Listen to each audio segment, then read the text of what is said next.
primary day here in Connecticut. The big race, the Republican nomination for governor. The polls opened a little more than a half an hour ago, and News 8's Ken Pierce is live this morning in Fairfield with a look at turnout never expected to be very big on a day like this, Kent.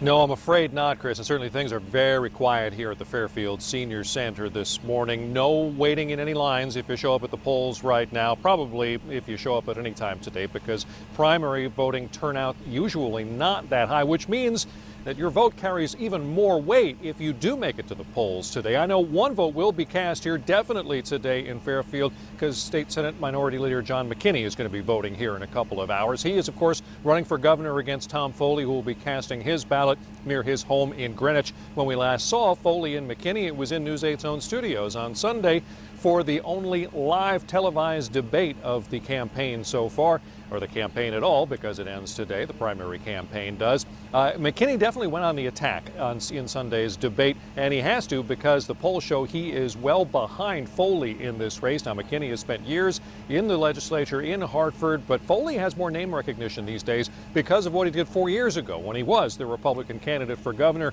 and came very close to beating Dan Malloy. Remember, that election came down to a recount in Bridgeport. It was only won by a few votes. Dan Malloy just barely making it out of that one. So we'll see what happens with the primary today. We got primaries for governor, for lieutenant governor, comptroller. Those are Republican primaries. Have to be a registered Republican to vote in those. But there are other primaries for state senate, state representative, even registrar in certain towns. Some of those are Democrats, some of those are Republican. You got to check locally to see if you are eligible to vote. You got to be registered to one of the two main parties to vote in a primary today. We're live in Fairfield. I'm Ken Pierce. Back to you. Ken, thank you. If you want to vote but don't know where to go, where your polling place is, no need to panic. You can just log on to sots.ct.gov. SOTS, Secretary of the State. It's Denise Merrill's website. You can find your polling place just by typing in your address.